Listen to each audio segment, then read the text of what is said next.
यहाँ ना हम क्रिमिनल केस लोखकदब नहीं तौरमी मीदो मुंगद क्रिमिनल केस लोखकदब ने करी साइनो है ना अनि सुबद माना ट्रेस पास मीगी हिंगोद लांसन बगी हाइदी गवर्नमेंट की प्रॉपर्टी द लांसली ने हाइदी इलीगली सारबनी ना सी अनि सुबद लोकसल हाई अहुम सुबद ने फोर्जरी की जी चांग डॉक्यूमेंट के साजनबा कई ना कद मधुर ले रिपोर्टू करीगिनो खंगना लोन डॉक्यूमेंट खड़ी साजना दोइनेबा फोर्जरी की अरि मथंग चीटिंग निमोद चिट तौरीनेबा प्रजादा चिट तौरीनी लोन तौबनी अदुगा मसिज मोइना क्रिमिनल कंस्पिरेसी में यावेबा ngасai criminal conspiracy sing sai ngai oja ni nang sai tham kibdo conspiracy ne kai na kanda mi khara ngasai tori ma do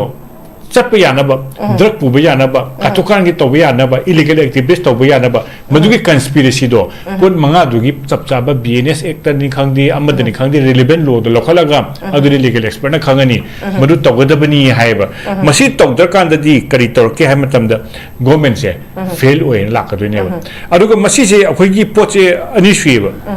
government का नाम कंट्रोल तौर दुनो जे मणिपुर दा अखोई की कॉन्स्टिट्यूशन से इंडिया की खंगदे अमा खंगदे हौजिक से प्रधान सीजेपी की करा तौ इरांग थे पार्लियामेंट दा खनाद्रा मणिपुर की सु असेंबली है मि चौक चौक लेत्रो हौजि हिंद्रो अदु ताडी मसिदे हंगदो से मसिदे से आइना हंगबसे सोमना हंगबसे खुमक त सुयायबा अदु असेंबली ददी एमएलए ना कोल अटेंशन थांगलदी खुमदे यारोएबा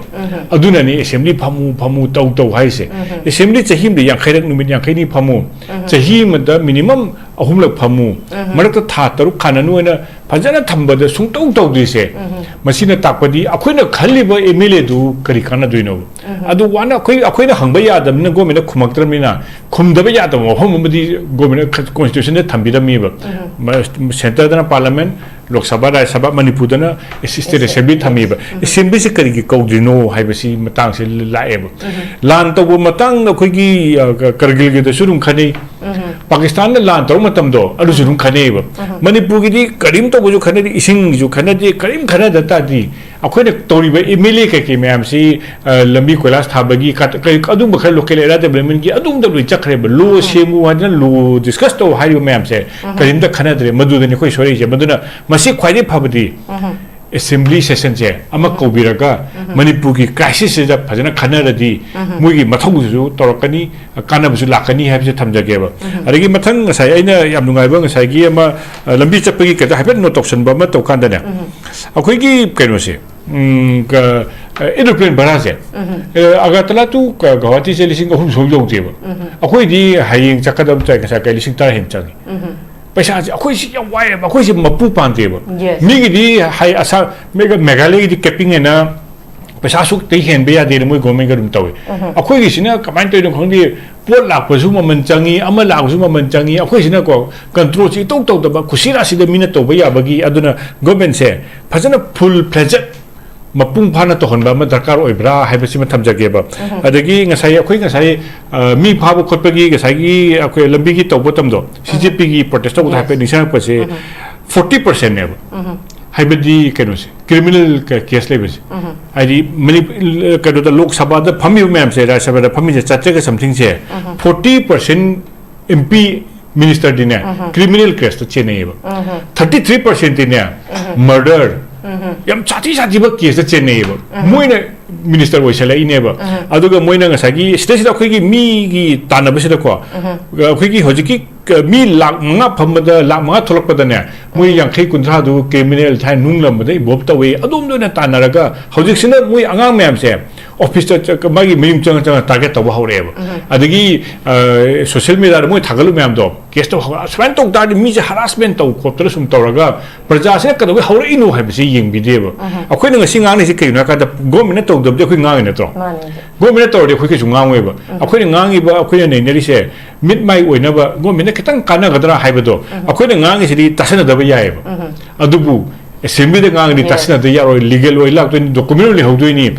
लाक्तोइनि अदुना असेंबली फंबियु प्रजा गांग बिस ताबियु अदुगा आइ गसा हाइजे के क्रिमिनल केस के लेमे अब तो लीगल एक्सपर्ट लॉ डिपार्टमेंट लेरी एडवोकेट एजी लेरी मोइ मैन तानारगा चप चाब थबक लखपि ददि मणिपुर से अखोइगी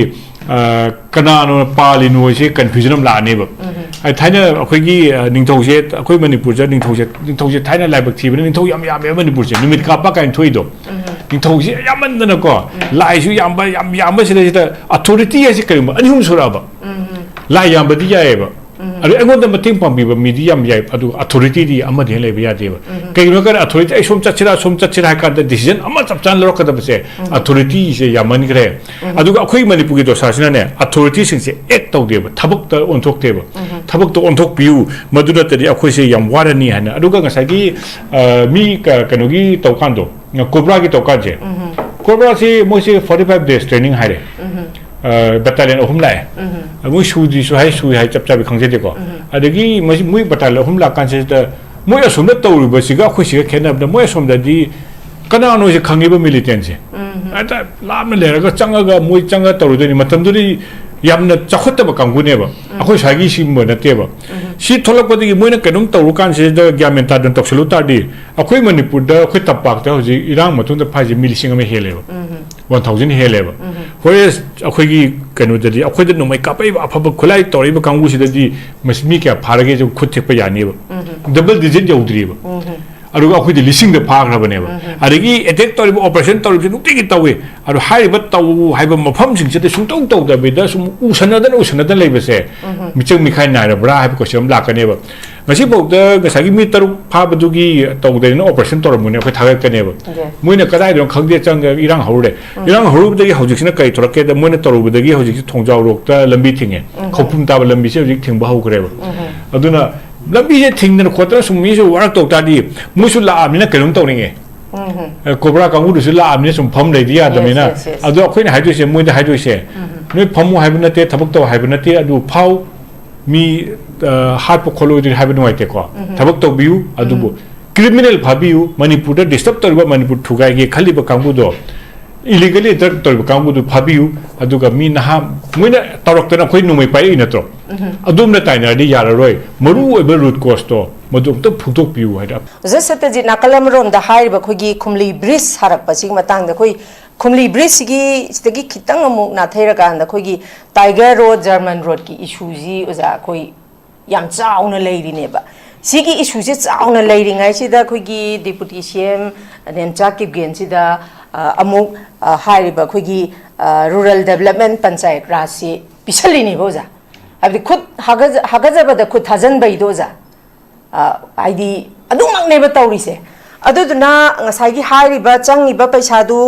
लेंगाकनदी इवन नहान अखोगी ओजा खेमचांदा हंगबदा ए आइदी खंगदे नंग यामना करी हाइनी चीफ मिनिस्टर मना पीगदबा स्टेटमेंट सुंगनत अतबनेबा माना हाइदी यामना येंगबदा कय हाइनी यान अनफिट ओइना दुम उबदो अदुगी ममीदुसु याम चाउना ताई अदुगा पैसासी मखोइसी लेंगाकी नॉलेज यावदना साबने हारगसु पैसासु लेंगाकतगे दुम कायहनगनी सु हाइरी अदुना ताकपदी ngसागी टाइगर रोड जर्मन रोड की इशू लेरिंगाइदा ngसागी डिप्यूटी सीएम ओइरिबा नेंचा की गेंदा खोगी rural development and Panchayat Raj सिमसु पिसलबनी नो हाका जव खुद थाजन बनीना एवरीथिंग मसिदी कई हाइनी यादे यादे हारगसु माई हारगा लेमांग यौए दुनेबा ओजा तौरिबा फिबम जिदी सी मतंग से ओजा करी कमाई थमिरिंगे सिदी अदुम मसिदी मखोइना पामिबसे ऑफिशियली थोक तारगसु मतम मतम की माइ नेमदजगिनी मतम की इशू थोकांदा दुम ngahak protest haurga numini humni lerga momentum handara dum toksagini haibagi kaino tune boza lerise kamai thambini jang tum tham akhigi manipur gi da leriba maruina lam khra ko thong khangde lambi khangde masi semba sigi matang da akoina yengdoi si thong kamaina sai lambi kamaina sai haibagi ama lei niom ama loi lei ne chanabi ama lei ne ba hojiki somna hangi ba akhigi maming akhigi Myanmar rom de lakpa akhigi militanam gi maming gi makhada tholiba थोले हाइब साइ हाइब थोंग लंबी से मसे अखोई पीएमजीएस Y की गवर्नमेंट ना अखोई मनुंग द लेब लंबी मी से मागी रूल अम लेब सपोज खुनजि मी चनी यांखै लेगदबनि सपोज खुनजि मी अम खतंग लेरोने मद लंबी म सेमो हाइबदि यादेव माइ चनबी म करिगन हाकांद environmental clearance ai de masi tawu matam da sema matam da mi kana sokani ha bise environmental clearance ha bise man darkar oi ha bise thamjage ba aduna hoji moine semi lambi se da PMGSY gi hana le ba lambi ani yawe lambi ani se da moine ka samda sadba lambi ani se da moine ka samna salaga ama moina atei sina semjan maneba moina semjan ba sida migi labu phawi okay adigi migi hingon phawi maduna takpadi moina kusira sida clearance amte yaudana tawi haibasi taeba ko masisi da khoi gi rule la kamai haige ji ama le ko ama simana lambi le thong siga government ma sign to kan da yana thijam base kana na sabano hai ji thijalu hai who built it who constructed it hai ji thijalu hai ko kari na kan da saba matam da yamna luri se masi matang da court case yam le sign to base atai dina koi building gum base akhoi gi achok chok city baroina Bombay gum da migi lam ahang base da khas len sida dang sajalani building ama phaja building sadang grani aro moina haidene mayum lai taba khopa da gi abaina lain ba khoi sajam ne khochan mani hakanda masi da sida khoine case khat to base urisa da malai adagi akhoi gi kano da isa ekta apartment cooperative society na moi gi amasu lai society ma'am se khatna gi ba ma'am leba masi supreme court na hai se migi lam khangde ama khangde government gi proper due process ama dakar le heta sajan ba yade kai gi na kan da lam du gi clearance ar suppose akhoi gi sigi am lubam nam moi di icham cham ba lam hang da ni ko sai de akhoi gi turen yawe ba turen wai ta di water resource ministry gi approval change ba adu ga hoji ki animak to water resource ministry change adigi amana pwd gi change adigi amana sumaina saba kan da safety hari suppose thong siga atega manada bana thong gi di akhoi gi safety clearance am change ba hari aina thong ji sarwa hin kai ra di ni lo si doine ba aduna sumaina illegal saba myam se masi da moina akhoi gi aina no ma kanam da hangka da mana har pase akhoi miu begi india gi constitution gi article kra soeb yana han bada article 14 article 14 na soi sina aina pongtau lo toksan ba yadi habis pongtau adi mathang da article 21 da public safety haji mi ama leibadu thong do phajana sai khangde turi ru thugai ba khangde article 21 public safety ya deba adigi mathang da environment clearance khoi gi yam masjid yam changi ko environment clearance ani ne ba amana environment protection act 1986 ki ama adigi amana ek amaga lei amasina amadure kaw thokre ko ani leibani ani sigi approval lawraga saga baneba adun masina kamai sage ka yam sori sina article 300 EAC Indian constitution gi masida hai si kaino hakanda aina ne law gi approval yaudana mim gi property da aina kai ma tobe ya deba suppose som gi yum da la ga aina kushira se ne paisa pai na de building am ta sabe ya deba anywhere da aina ngammi ha na tobe ya de madu karino lebak tu gi law ama kainum lei yapse thugari ne ba masiloi thugari ka do da ge na supreme court ne na kan da moi hai se madu ba kaino duri illegal kaino duri thugai ba yai thugayu haina mana tai ba aduna masida khoni to che kanana sabano hamba tirani ko kanana sabno che ka da mana lo mem thugai de masida lo mem thugai ba ka che ma hai se madura hoji ke tha sari ba lambi siga kaino siga da mana disturb to we paisa change ba madu thugai ba paisa chang dra government da madu ki paisa do thugai ba kangu de su log thu loga da bani hai suppose aina yum sajalame thugai ba paisa changi sajalami ba kangu do compensation piu hai ni moi de ko compensation pi banati madu thugai ba changi paisa do moi de moi singa da bane madu ne supreme court na hai se adu ta di mi se kusira se dai su paisa je khala ye na da mi no yum da kha sajan pangdau tok seladi kamaina tok doino aduna leibak sida lo ma lei hai ba se yai hai ba se muna thugai re ba sin tai ba masi lakkan sida khoina kamain tok ge kan masi kanan tok doino ba kanan tok doino hai ta kan masi kanan tok doina kan government sin tok doine ba government sin inquiry tok doini kanana sajelamino kamaina saramino kadai tagino aduga masida sinna ba da pochei sida sida ne thong ga lambi ga khitan khenam na thong gi am luisna ne public safety clearance ai si am maru oye ba thong si saraga ai ga han haje ki do si thong i cham cham ba thong na te ba wa na khoi gi kano da lambi lan ba ya de na le kai gi wa na tolom samjam ba thong se si ka su kai de ba hoji ki si di metal kano ne ba yot ki adu masida sari ba pochei metal sing se kadai digi loge procure to ge ha ba se aba lubo kana ka kamai to ge da kai ba masi illegally loba ya de ba suppose na na khoi gi kamjong da thong ama thugai bi ki bine thugai ki bine kuki militant sing na thugai to ge masi thung thugai ba si masi suppose kamai to ge da thung thugai ba si kamai to ge da masi gi part sing se pak phang de thong ama thugai ba sing se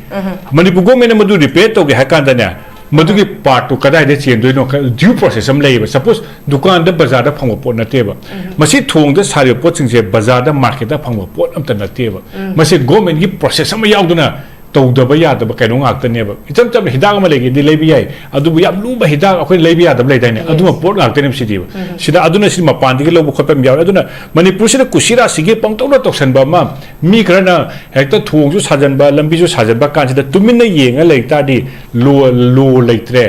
tawribu mi do da thabak lokhot di mi du usilaktre mana tohon ngai tohole haibagi wrong message am chaleba masi wrong message cha kanda khoina hajik appeal tawdo se government act tawbiu haidoineba karigino hai matabna masigi thong hajiki thong haise masi ngaragi thong na teba akhoi turen da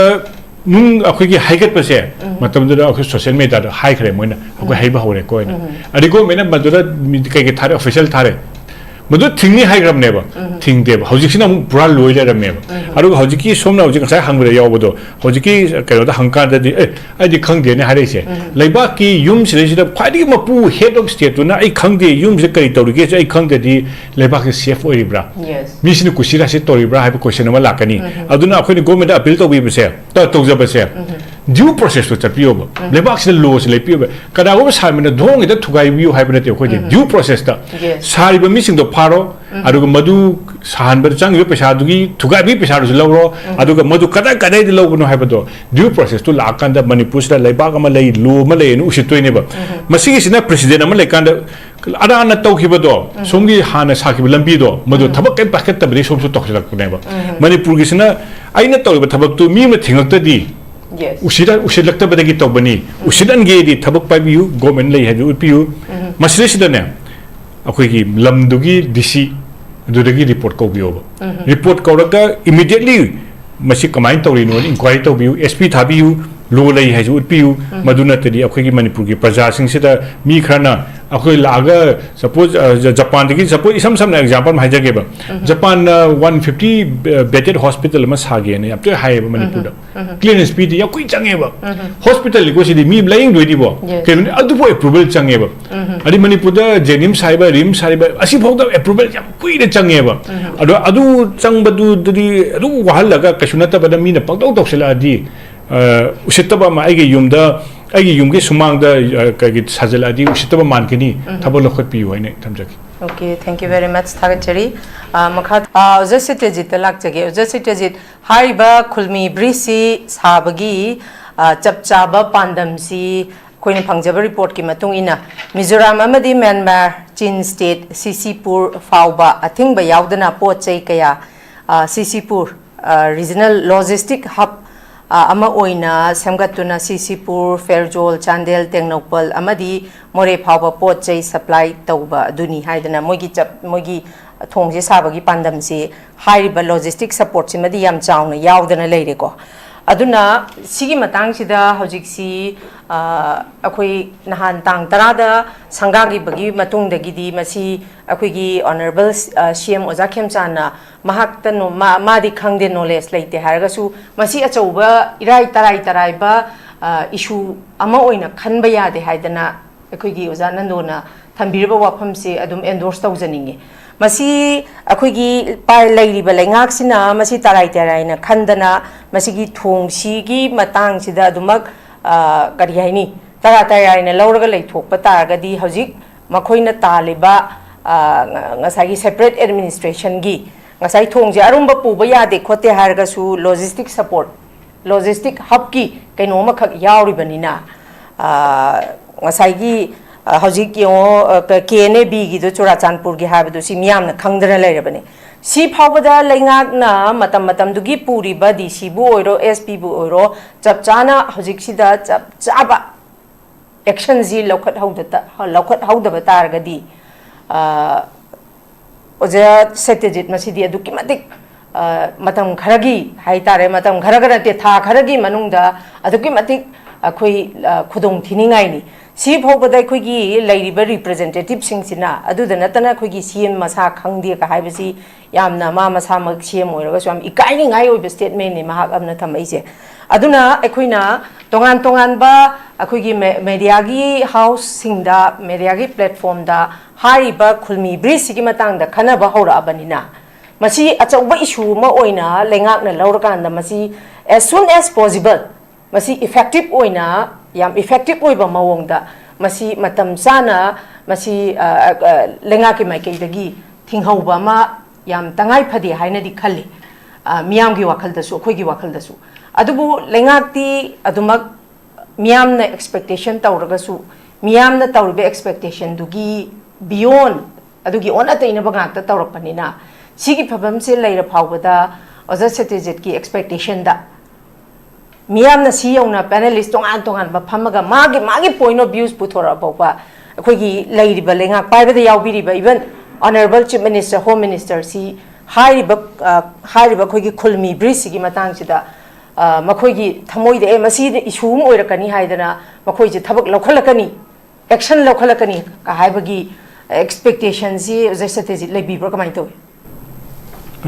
khoi gi thong je ji ching da anu wasana ba proposal je hana thong je lising da lei lising hen lei ari anu ba government na thari se lising da ne proposal thai je thong sa je ai je adu ne government ne je thong sa ba ka je miyo ba ji chat ya ba ya da ba na te nium chum na tawdi loi ya e mi ji thong sing du kamai lan gani natra aduna thana brahmputra da chaw na chai du ni hawra da chaw na sari ji ne thong ai je wal hai ba thong ai ji kana ba darkar lei sine ba ya tham je dui se masi da khoi de yeng na kamaina government na sa ge na thari ba chung myam se cham na ta sa ba na te approval am change approval ani thong change amana manipur ge ma center de ge ma environment clearance ngai sai tham jakim to water resources ki loi lor ma tung to bangak te ne aduna nium chum na to di yai kai ma soir ba ngai som na hamba kan se to du se government na to du se case me amna sum expert sing na hai ba da pot manga lo khor kadab ne hai yahan ham de criminal case lo khor kadab ne hai to mi ba mi do mong de criminal case lo khor kadab ne kari gi sai no na ani su ba da mana trespass mi gi hingo da lansen bagi haidi government ki property da lansali ne ba haidi illegally sarabni na si ani su da loksal hai ahum su ba da ne forgery gi ji chang document ke gi sajna ba kai na ka madu lei report tu kari gi no khangna loan document khari sajna doi ne ba forgery gi ari mathang da cheating ningo da cheat tawri ne ba praja da cheat tawri ni loan tawbani aduga masi ja moina criminal conspiracy mi yawe ba ngasai criminal conspiracy sing sai ngai oja ani na ngai tham ki do conspiracy ne kai na ka da mi khara ngasai tori ma do chap ya na ba drug pu ba ya na ba katukan gi to ba ya na ba illegal activities to ba ya na ba madu gi conspiracy do pon manga du gi chap cha ba BNS act ni khang di amad ni khang di relevant law do lokhala ga adu ni legal expert na khang ani madu to ga da bani hai ba masi to dar kan da di kari tor ke ha matam da government se fail oi la ka do ne ba adu ga masi se akhoi gi pot se ani shui ba government ka nang control to do no je manipur da akhoi gi constitution se da india gi khang di ama khang di hojik se pran CJP gi ka ta irang thwe parliament da khana dra manipur gi su assembly ha mi chau chong leitro hoji hingtro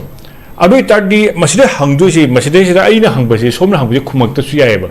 adu assembly da di MLA na call attention thangala di khumda yar we ba aduna ni assembly phamu tau hai se assembly chahim de yang khairak numit yang khaini phamu chahim da minimum ahumlak phamu marak tha taru khananu na phajana thamba da sung tau di se masina takpadi akhoi na khalli ba MLA du kari kana duino adu wana akhoi na hangba ya da na government khumak tramina khumda ba ya da pham madi government constitution na thambi da mi ba center da parliament Lok Sabha Rajya Sabha Manipur da na assisted assembly thami ba assembly se kari gi kaudino hai ba si matang se lae ba lan to bo matang na khoi gi Kargil gi da surum khani Pakistan na lan to matam do adu surum khani ba Manipur gi di karim to bo ju khani ising ju khana di karim khana da ta di akhoi na tori ba MLA ka ki ma'am si lambi kolas tha ba gi adum ba khal local area development gi adum da lui chakre ba lo semu ha na lo discuss to hai ba ma'am se karim da khana dre madu da ni khoi sori je madu na masi khwai phabadi assembly session je ama kobiraga manipur ki crisis se ja phajana khana radi mugi mathau ju torakani kana bu lakani ha se thamjage ba arigi mathang ngasai aina yam nungai ba ngasai gi ama lambi chapagi ka haibet no toksan ba ma to kan da ne akhoi gi kaino se ka aeroplane bara se agatala tu Guwahati se lising ahum som jo te ba akhoi di haying chakadam chai ka sa ka lising tar hen changi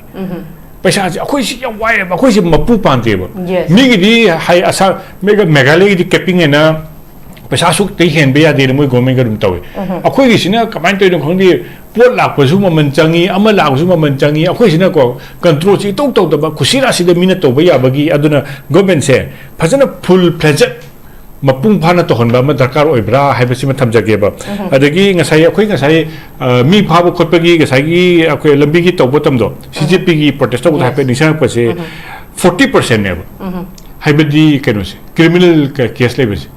आदि मनि कदो the लोक सभा the फमी मैम से राज्य सभा the फमी से चर्चा के समथिंग से 40% एमपी मिनिस्टर दिने क्रिमिनल केस तो चेनेब 33% दिने मर्डर यम चाती चाती बक केस चेनेब मोइने मिनिस्टर ओइसले इनेब अदुगा मोइना ngसागी स्टेट अखोगी मी गी तानबसे को अखोगी होजिकी मी लाख मंगा फमदा लाख मंगा थोलकपदने मोइ यांखै कुंद्रा दु क्रिमिनल थाइ नुंगलमबदे इबोब तवे अदुम दोना तानरगा होजिकसिना मोइ अंगांग मैम से ऑफिस मागी मिम चंग चंग टारगेट तब हौरेब अदगी सोशल मीडिया मोइ थागलु मैम दो केस तो स्पेन तो दाद मी जे हरासमेंट तो खोतर सुम तौरगा प्रजा से कदवे हौरेइनु हाइबसे यंगबिदेब अखोइ न ngasi ngang ni se kayuna ka da government to dobde khoi ngang ne to government to de khoi ke ngang weba akhoi ngang iba akhoi ne ne se mid mai oina ba government kitang kana gadra haibado akhoi ngang si di tasana da ba yaeba adubu assembly de ngang ni tasana da yaro legal oi lak to document le hodoi ni lak to ni aduna assembly phambiu प्रजा ngang bisi tabiu aduga ai ngasa haje ke criminal case ke ke leimi am to legal expert law department leri advocate AG leri moi man tanaraga chap chap thabak lo khopi dadi manipur se akhoi gi kana no pali no se confusion am la ne ba ai thaina akhoi gi ningthau se akhoi manipur ja ningthau se thaina laibak thi bani ningthau yam yam manipur se numit ka pa kain thoi do ningthau se yaman na ko lai su yam ba se da authority se kai ma anhum sura ba lai yam ba di ya ba अरे अगोंद मतिंग पांबीबा media में याय अदु authority दी अमा दे लेबा यादेबा कइनो कर authority आई सोम चचिरा का decision अमा चपचान लरकदब से अथॉरिटी से यामन ग्रे अदु अखोई मणिपुर की दोसासना ने अथॉरिटी सिंग से एक्ट तौदेबा थबक त ओनथोकतेबा थबक तो ओनथोक पियु मदुना तदि अखोई से याम वारनी हना अदुगा ngसागी मी कनोगी तौकांदो कोबरा की तौकाजे कोबरा से मोसे 45 days ट्रेनिंग हारे battalion ahum lai mui sudi su hai chap chap khangje de ko adagi mui battalion ahum la kan se da mui asum da tawru ba siga khu siga khena da mui asum da di kana no se khangi ba militant se ata la me le ga changa ga mui changa tawru de ni matam du yamna chakhota ba kangu ne ba akhoi sagi sim mo na te ba si tholak ba di mui na kanum tawru kan se da gyamen ta don tokselu ta di akhoi manipur da akhoi tapak ta hoji irang matung da phaji milising ma hele ba 1000 hele ba hoi akhoi gi kanu da di akhoi da no mai ka pai ba phab khulai tori ba kangu si da di masmi kya pharage jo khut thek pa yani ba double digit yaudri ba aru akhoi di lising da phagra ba ne ba adagi attack tori operation tori nu ti tawe aru hai ba taw hai ba mafam sing se da sung taw taw da be da sum usana da lei ba se michang mikhai na ra bra hai ko sem la ka ne ba ngasi bok da ngasagi mi taru pha ba du gi taw da no operation tor mu ne akhoi thaga ka ne ba moina kadai dong khangde chang irang haure da gi hojik sina kai thorak ke da moina toru da gi hojik thongjaw rok ta lambi thinge khopum ta ba lambi se hojik thing ba hau kre ba aduna lambi je thing na khotra sum mi su warak tok ta di musu la amina kelum taw ninge कोबरा कांगू दुसु ला आमने सुम फम लेदि या दमेना अदो अखोइन हाइदो से मोइदा हाइदो से नोय फमु हाइबनते थबक तो हाइबनते अदु फाउ मी हार्ट पखोलो दि हाइबन वाइते को थबक तो बिउ अदुबो क्रिमिनल भाबिउ मणिपुर द डिस्टर्ब तोरबा मणिपुर थुगाई गे खलिबा कांगू दो इलीगली ड्रग तोरबा कांगू दु भाबिउ अदुगा मी नहा मोइना तौरक्तना खोइ नुमै पाइ नत्रो अदुमना ताइना दि याररोय मरु ओइबा रूट कोस तो मदुम तो फुटोक बिउ हाइदा appeal तौजक Okay, thank you very much.